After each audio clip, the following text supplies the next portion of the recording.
Hey guys, so before you guys watch this episode, first of all, thank you so much for watching this episode, and second, so while I was recording this episode, I was trying something new, and I didn't know that during that, it was going to come out a little bit laggy because I was using different recording software. So if you're watching the video version on YouTube, please just bear with me on this one episode. I'll have everything figured out for the next one for sure, and make sure that the quality is back. But if you're listening to this on Spotify or Apple Music, there should be no issue with the audio at all. But watching the video, there will be a little delay and it'll be a little choppy and freeze at some points, just the video. But hopefully next episode I'll have this all figured out. And I have a great guest, and it was a lot of fun recording this. So please enjoy the episode, and thanks, guys. All right, everybody, welcome back to Just Tucking Around. Today we're joined by two guests, actually. Our co-host from last time, Jadiel, and also what name do you want to go by on here today? Josh, J-Ho, whatever you want to call me, dog. Josh, J-Ho. Okay, yeah, because I always call you Josh, and he's always calling you J-Ho, so I'm like... J-Ho. J-Ho, yeah. Yeah, alright, yeah, mess that up, Tucker, yeah. Okay. I can start it over again. No, we're good. Alright.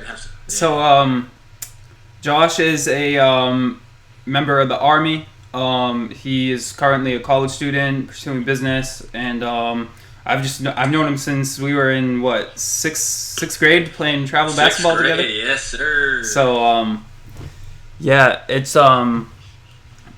Josh is just a great kid, and he hit me up like last week just talking about the podcast, and we were like, oh, we got to get you on, talk about some stuff, talk about a little bit about the Army stuff, a little bit of school stuff, a little bit of maybe some Celtics and Patriots talk now. We got some things brewing up. Definitely. So yeah, it should be a lot of fun, and we got the boy Jadiel here too. You feel me? What's up? So let's just start off with the Army stuff first before we get into the sports stuff. What made you want to join the service, and why the Army specifically? All right, ready? Main reason, I'm broke. Bro, I had no plans. I didn't apply for any scholarships. I didn't do any of this. So I was like, all right, how am I going to pay for school, bro? Right. And that's just the main reason. I think so. A lot of people going to the service, man. I mean, it's cool serving, United States of America is where we're all born. Mm-hmm. I hope we're all proud citizens of the country, but at the end of the day, it's always the benefits that people join for, and that's definitely one of the reasons why I joined. In the Army specifically, bro, Air Force, they call them Chair Force, right, bro? I'm not going to be the laughing stock of the military. No, I'm not going to be the laughing stock of the military. You're throwing shade right now. But that's what they all say. I mean, the Navy's, they're kind of known for some sus things, bro, so I'm not doing that. Nope. Coast Guard, people don't consider, are they really even the military? Damn, bro. Yeah. It's just disrespect. I mean, I guess since you're in the service, you're kind of allowed to do this. Yeah. The Marines, they're a little too hardcore for me and a little too, they eat crayons and stuff, so. Army, right in the middle. The Marines eat crayons? We don't eat crayons. Yeah, because no crayons on this little side. in the noggin, No crayons on this side. No crayons on this side. And but the Army is the kind of what I call it, bro, because it's kind of like the mid between the evils and the goods of each military branch. Okay. I also don't like I can swim. I don't like swimming, so that was another thing. Bro, Navy, you have to swim. You have to pass this. I could probably pass the swimming test, but I prefer not being in the water, and I get seasick. So if I had to be on a ship or anything, bro, I'm done. Yeah. I'm done. Nothing was bro, in the Army, so in the Air Force and the Navy, they don't really have a lot of marksmanship type qualifications where you have to, qualify as a marksman with an M4. Where the Marines and Army is mandatory. So that was probably one thing I was looking forward to when I joined the Army. I was like, hey, I get to go to the range and shoot some M4s, bro. So yeah. So what was your experience with boot camp and that whole experience? Was it everything you expected? Was it nothing you expected? What's that like? It was definitely everything I expected, because I think everyone does this. They go on YouTube, search up Army basic training stories, all of that. And you know, with the stories that were told on YouTube, stories from friends that have joined the Army, I have some family in the military. It's kind of definitely everything I expected. But even with like expectations, things still are difficult. You can prepare as much as you want, and no matter how fit you are, I don't care how fit you are or how mentally prepared you are, it's gonna be somewhat like even Call of Duty. Even at the end of the base training, I said it wasn't that bad. It's pretty easy. There's always gonna be some points during base training where you're like, damn, why did I sign up for this? Right. So yeah, it definitely fit my expectations of the hardness and how difficult it was, but also it actually exceeded my expectations because everyone told me like you gotta have some type of fun in basic training. And I definitely had a bunch of fun. The camaraderie, I think, in the Army, specifically basic, because you guys are all at this point. You guys are all the same. Like it doesn't matter your race, color, skin, nothing. You guys are all the goddamn same. And I think that's the best part of the camaraderie of basic training. Like at the end of the day, you feel like these are your brothers and sisters in arms. And I never really had camaraderie like that, in the civilian world. Right. It feels completely different. And I think that was probably the most fun I had, just being in like an isolated group and being with people. Like you have to be stuck with these people in barracks for about 60 days. So. Wait, so the whole thing lasts 60 days? It's 10 weeks. Okay. Base training's 10 weeks. Yeah. I got you. I got some questions that might be a little bit political. I'll start off with kind of an easy one. Do you notice a difference being in the service under two different administrations at all, and does anything change for you at all in that way, or is it completely like not even affect you like in the slightest? It does. It really does. So like this whole presidential thing, like it literally affects civilian rights. Those things are going to change, with gun control and stuff like that.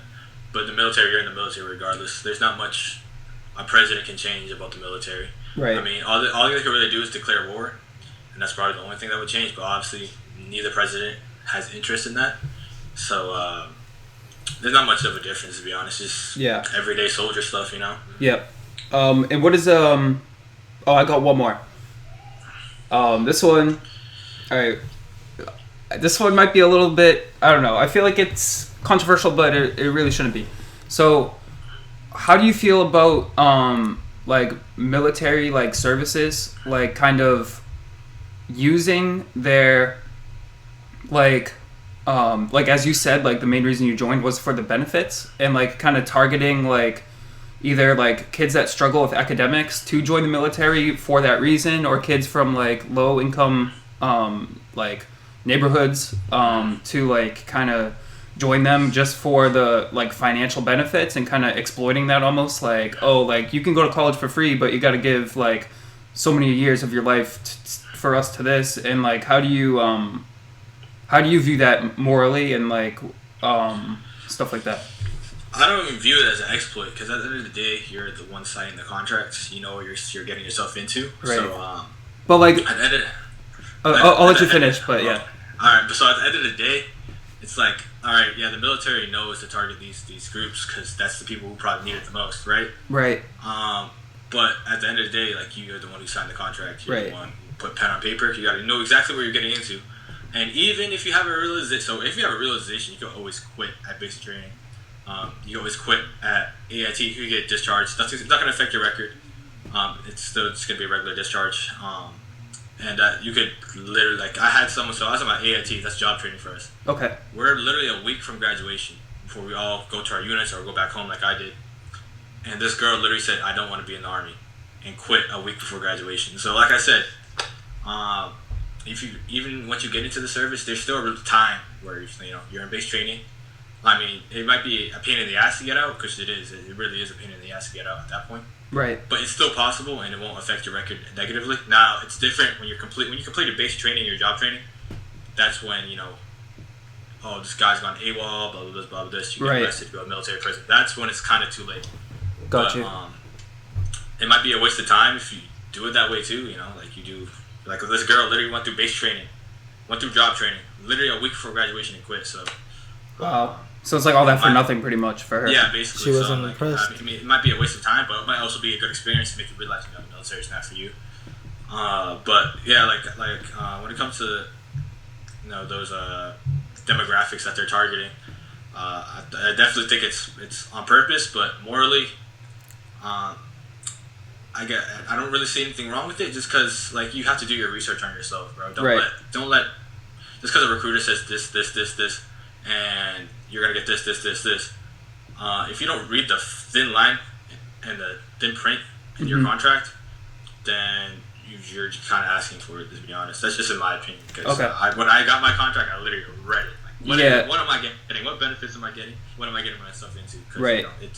I signed a 6-year contract. It's 6 years of my life. 6 years. So what does that involve for you? So when you commit for 6 years, what does that entail? Like, you already did the training, and you're currently doing some classes at school. So what's that, like, school and military balance like? What's your commitment like? So, what does your week look like? And there's 2 ways to do this. So there's the active duty side and there's the reserve side. I'm on the reserve side.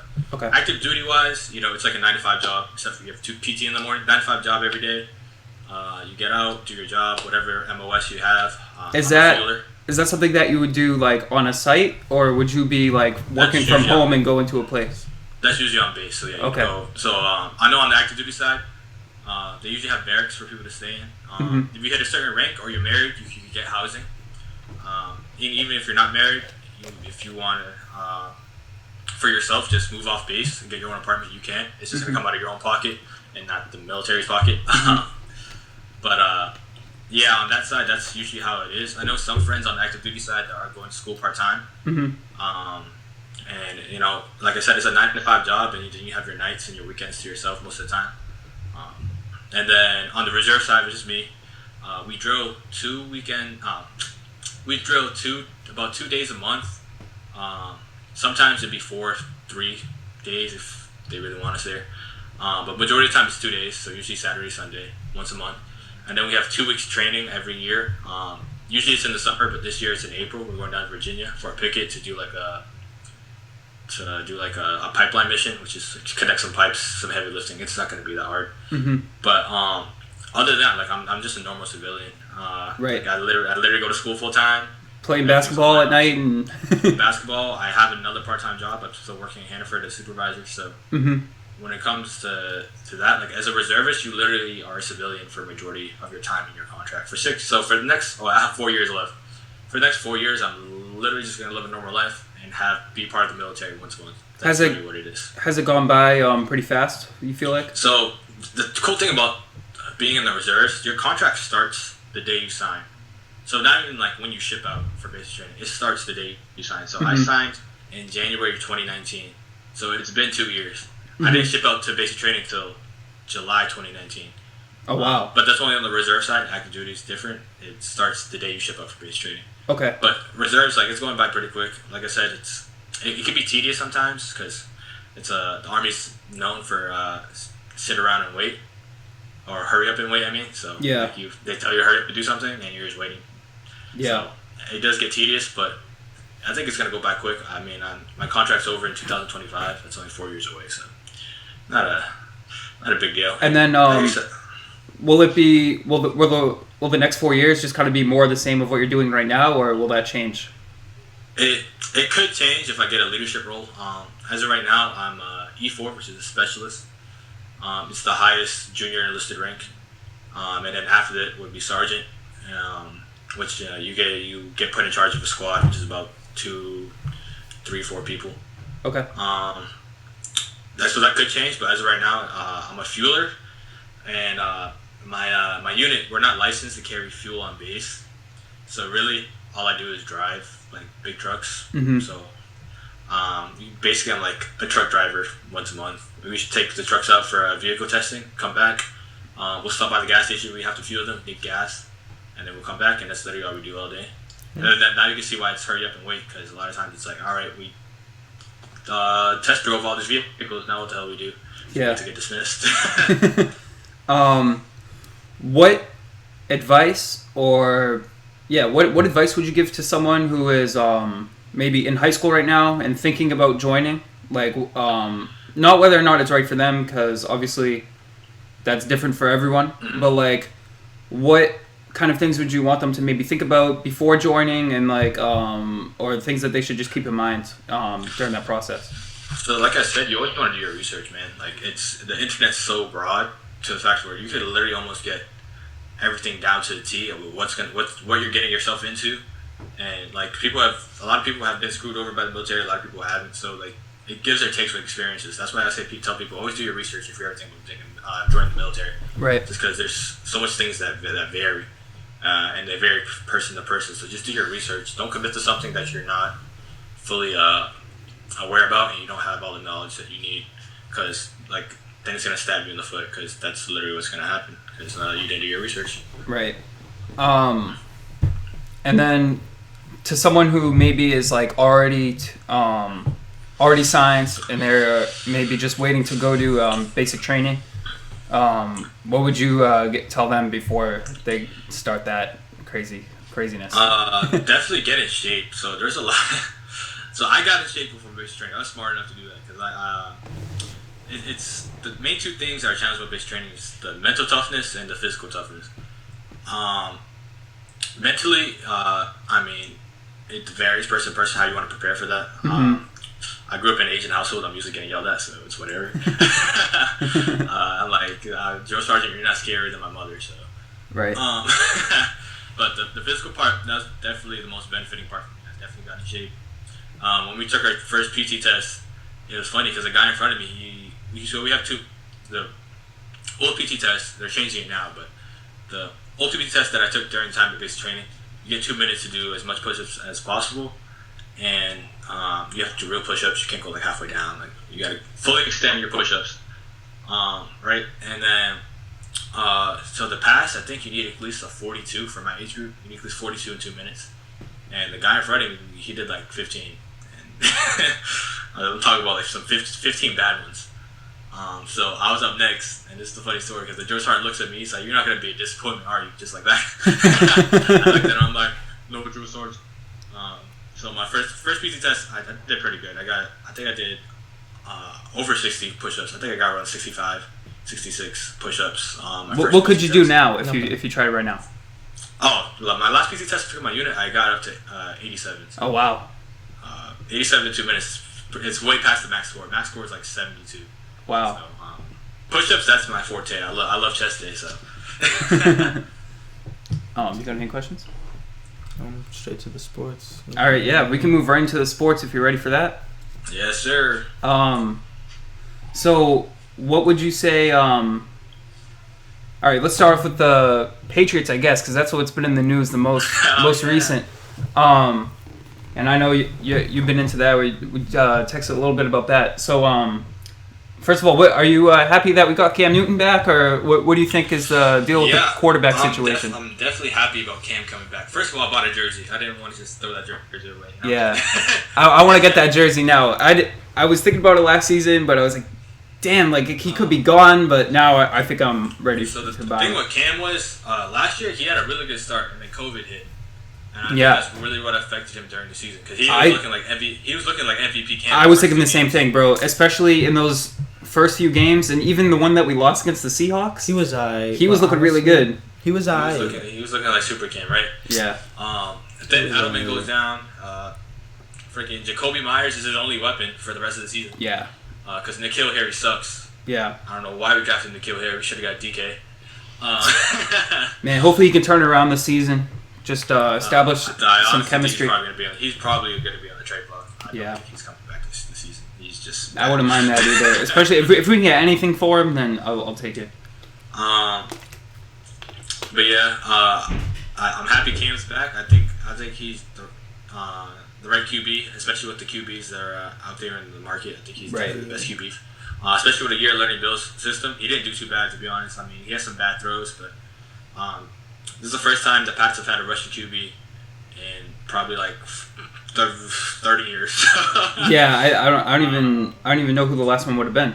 Bledsoe was in a rushing QB. Brady was a rushing QB. So yeah, it's been I think decades. that's a good look. Change the offense a bit, but Cam, now that he has 2 tight ends. Yep. 2 tight ends who could easily be the TE1s on multiple teams. Yeah. But ask him how does he feel about that. It's great for him. He's gonna have weapons, and I think he's gonna prove the world wrong. And I think I wouldn't be shocked if Cam makes the Pro Bowl Man, I wouldn't either. I wouldn't either. If the Pats make the Super Bowl, the Dogs are making the Pro Bowl. You're dragging it. You're dragging it. So Jadiel got the players that we signed pulled up right here. We got Jonnu Smith, Matthew Judon, Devon Godchow, Jalen Mills, wide receivers Nelson Aguilar and Kendrick Bourne, and then defensive end Henry Anderson, and now tight end Hunter Henry as well. What are your thoughts on the getting the two best tight ends in free agency? Bro, Jonnu, along with Henry, it's about to be crazy. It's about to be crazy because they can easily the way if you know how they play, they can easily play off each other. Jonnu more of an outside guy. Henry's definitely more of an inside guy. He's more bulkier. Yep. So they can definitely play that's an offense you could run with two of them. Imagine having both those weapons. And the defense worrying about them so much, you got Cam run the ball easily. Yeah, seriously. I think this is why this fits Cam. These two tight ends fit Cam so well. And don't forget, we have James White. We haven't signed James White yet, but I'm pretty sure he's going to resign.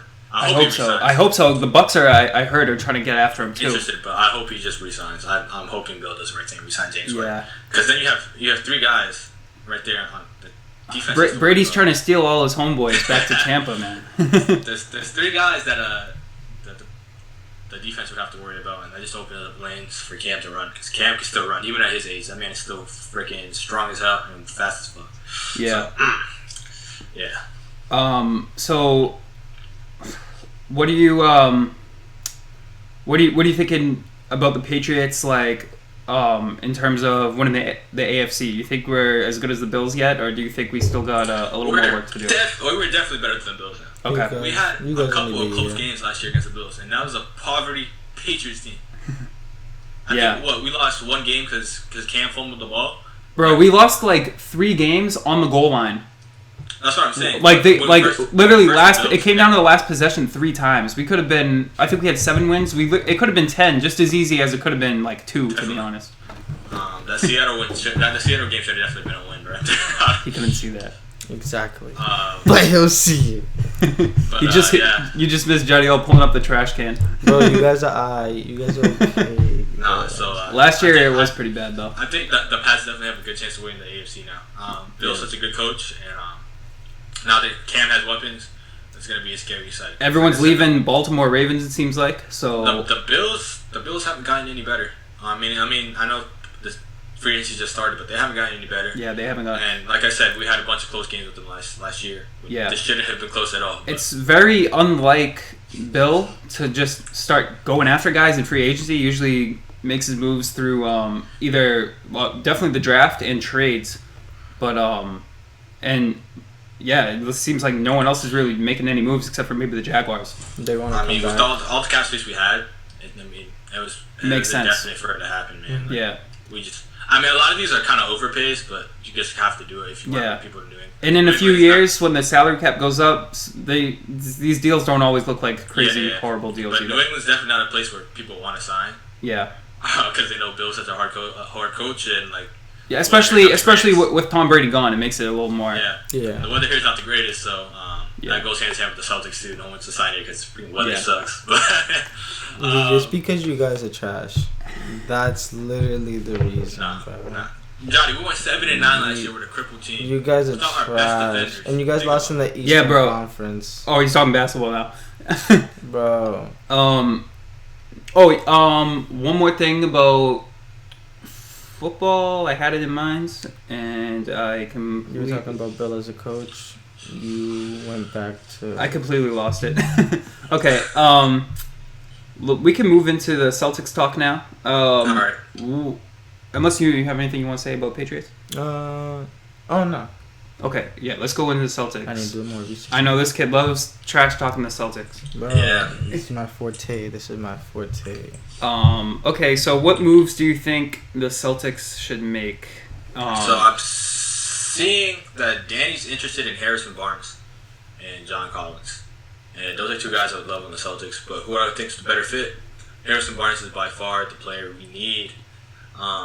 He's literally a fill-in for Gordon Hayward, and that people don't think about this, but Gordon Hayward's defense was key to last year. Yeah. Celtics have always been a good defensive team. And the only reason why we suck this year is because our defense is trash. Right. And I think the main reason for that is, all right, So let's say LeBron runs a pick and roll with AD, right? Normally that'd be Tatum switching on LeBron, Hayward switching on the AD. Both of them can hold their own now, right? Now this year, I'm just using LeBron and AD as a theoretical, but all right, now you switch that. You have Tatum on AD, and now you have Tice out on LeBron. That's barbecue chicken. Yeah. That's not gonna work. So that's why I think Tice shouldn't this double big lineup doesn't work because Tice can't guard the perimeter, and that leaves Thompson and Tice as both guys who can attack on the pick and roll. Now, if we get a versatile wing like Harrison Barnes who can play defense, spot up and shoot, it literally fills in Hayward's absence of last year. Barnes obviously isn't the playmaker that Hayward is. Hayward's by far a superior playmaker, but he still brings the shooting that Hayward offered, and he's definitely a better defender than Hayward. So definitely think Harrison Barnes would be the best move to slide into that 4 spot, and maybe you can slide. It depends if Tice and Thompson are gone, but I want Time Lord starting first of all. He's such a beast. Yeah, but, I love Rob Williams too. But yeah, I think that would work. John Collins, I don't know how much he would fit. He's not that great at defender. He would literally get fried at the perimeter as well. So I heard something about LaMarcus Aldridge too. Is that still in? He would also get barbecue chicken on the perimeter, so that doesn't work. Like the Celtics honestly don't need a center just because they've been relying on small ball these last 4 or 5 years and it hasn't worked though. But it hasn't worked. 4 years. You guys need this. So they definitely don't. I just definitely think they need a big body center, especially one that can't play defense. So LaMarcus Aldridge, I don't think that's a great trade. LaMarcus is old and he can't guard at the perimeter. Yeah. But I think Harrison Barnes is the guy I'm hoping we get.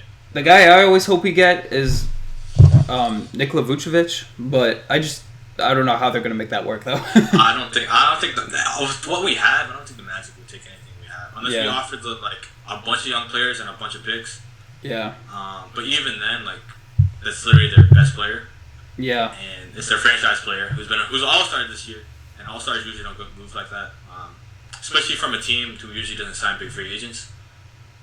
That's like them just giving away their only player that's been relevant since Dwight Howard. So yeah, that's true. I don't see the Magic making any moves with Vucevic. As much as he's in trade rumors, I don't think he's getting moved. No, I definitely see John Collins getting moved. He seems unhappy playing with Trae Young, so I wouldn't be surprised. And I don't think the Hawks want to pay him. He's definitely going to get somewhere near a max deal this offseason. The Hawks already used so much cap space with Gallinari and Bogdanovich, who both freaking fell off the cliff this year. Yeah. So I don't think. How do you see the Celtics matching up against the rest of the East when it comes to teams like Brooklyn, Bucks, 76ers, Toronto? There's a bunch of good teams. So a team, matchup-wise, teams I think we can definitely beat. 76ers, I think they're scared of us. 76, we're definitely beating 76ers in a 7-game series. This year, I think with the improvements of Jaylen Brown and Kemba possibly reaching full health by playoff time, I think against the Bucks, we have a good chance. I see that series going 7. I don't really know who's winning that, but when it comes down to the Nets, I don't see anyone coming out the East other than the Nets. Yeah. And it's Kevin. You have 2 MVPs and all-NBA level point guard on that team. I don't think there's anything. Blake. I don't think there's any moves the Celtics can make during this season that would bring us to any level close to the Nets. I don't think. I think the Celtics ceiling this year is another Eastern Conference Finals run. Anything short of that is to be expected, but I think their max ceiling is Eastern Conference Finals. The only way I see the Celtics are even possibly beating the Nets is if they get another All-Star superstar type. Or if there's an injury on the Nets. Yeah, dude, they literally whooped their behinds when they only had Kyrie and Harden. So yeah, imagine with KD on the floor. So and Blake. And Blake now too. That's crazy. Blake's washed. It's just another Nets. Body though. But he's on the Nets. When Blake's on the Nets, it's another. It's another big boy that can defend one of our guys too. And he can shoot. Blake sucks at defense. No, that man's barbecue chicken in the perimeter. No, that man's barbecue chickening anybody in the perimeter. On the Nets with him and KD, he doesn't even have to shoot. Think about that. He doesn't have to shoot. Blake play defense? I've never seen Blake. Blake doesn't even have to play defense. Blake doesn't even have to. Blake can literally be down low, bro, just guarding him. Because the thing is, once the Nets have Kyrie and Harden, point guard, shooting guard. Blake does not need to shoot whatsoever. They have KD. That's a third scorer. That takes Blake out of the conversation completely. They put Blake down low. Bro, Blake is barbecue saucing anybody. Blake has never been on the post scorer, bro. He's always been a face-up perimeter scorer. He's always been one to catch the ball in the post, face up, and drive with his athletic ability. And then his best year of his career was in Detroit, where he had his 3-point shot. He showed his playmaking ability, and then he got injured. And now look where he is now. He's literally averaging seven attempted threes a game. He's only making 1.5 of them. He is washed. And I don't see his career turning around on the Nets. The only way I see Blake actually making an impact if he pulled a Nick Batum. I don't know if y'all see what Nick Batum did this year, but he was literally booty cheeks on the Hornets the last 2 years. He literally averaged 3 points a game. Yes. And now he's a solid starter on the Clippers. He's averaging 10 points a game on 40% from 3.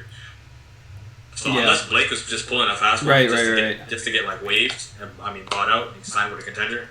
He wasn't playing. That's the thing. He wasn't playing for Detroit for some time. Even in Detroit, bro, he still had offensive. Jeremy Grant is literally a 25-point per game scorer. Blake should have gotten easier looks with Jeremy Grant on his team, and he still was still trash.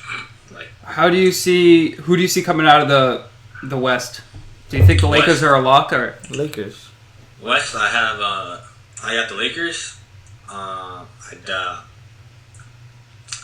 Probably just the Lakers, to be honest. Yeah, I think they're the favorite. When you have 2 superstar players of that level, arguably 2 top 5 guys in the league.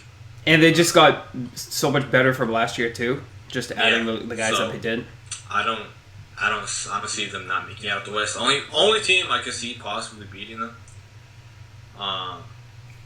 would be what do you mean? Not the Clippers. It'd probably be the Blazers fully healthy. I think the Blazers are being slept on because they're definitely the most deepest team in the West. We are. And they're completely unhealthy right now, and they're still 5th in the West. We just got CJ back. He's a Lakers and Blazers fan, so CJ just got back. Jokic, Nurkic is still out, but once he comes back, that should be good for them. Probably. And what's his name is out as well. Zach Collins is still out, so.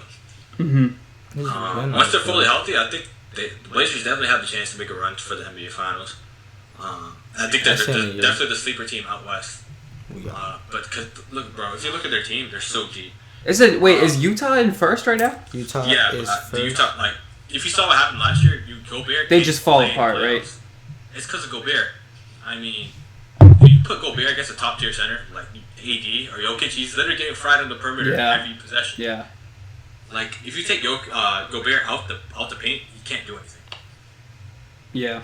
This is how it is, and that's what happened last year when they versed the Nuggets. He was literally getting fried by Jokic every game. Obviously, because Rudy Gobert, the comparison there, you can compare them by position, but body wise, you gotta really think about it.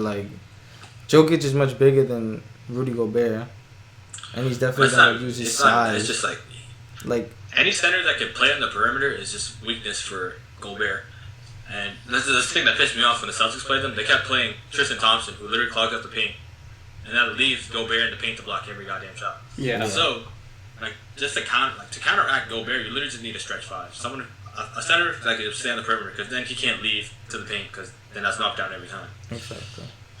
And that's why they lost. They blew a 3-1 lead, because I'm pretty sure Mike Malone was all like, "Dang, this guy sucks." So. Yeah. I just saw this before we started. I was on Twitter. Apparently, LeBron James is in the process of becoming a part owner of the Boston Red Sox. So I'm not shocked. He always tells us, tells the media that Boston fans are one of the best in the world. So one of the most passionate in the world. So that's so funny that he can literally just own Boston fans like that now.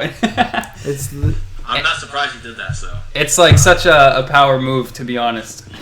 He always says he loves playing in Boston too. So maybe this is an excuse to come to Boston. Yep, and he could literally say he owns Boston if he really wants to. Yeah, he literally owns part of the Red Sox, which is crazy. So him and John Henry, the owner of the Red Sox, him and LeBron are already part owners of Liverpool, the soccer team. So I guess that makes sense that might as well bring him in here too. And I feel like I'm not as big into the Red Sox as I used to be. I used to like grow up watching baseball a lot and stuff. Bro, I don't even like baseball, so I have no nothing going on.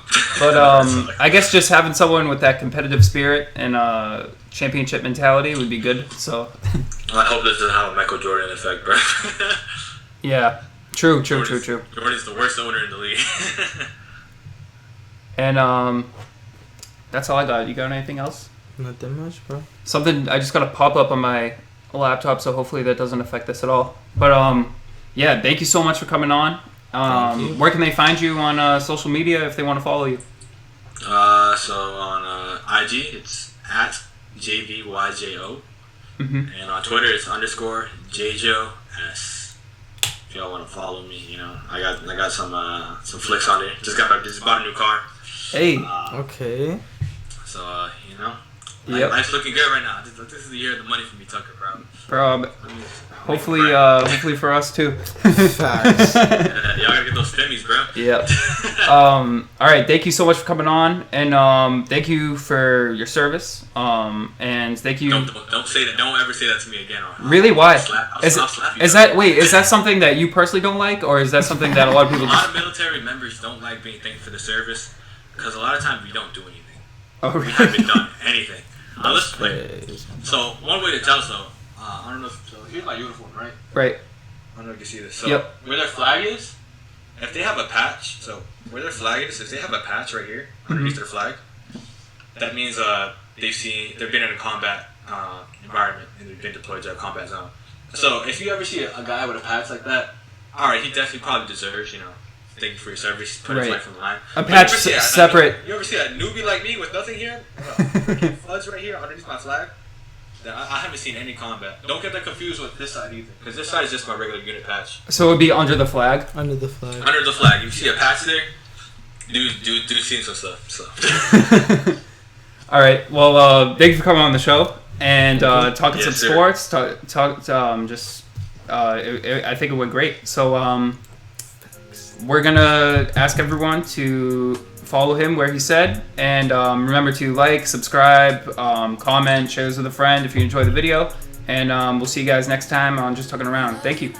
Yeah, we chucking around, bro. Ooh, look at my diamonds, look at my drip, yeah. Ooh, I'm getting blessed, I feel like it's a dream, yeah. Ooh, yeah, I'm the man, yeah.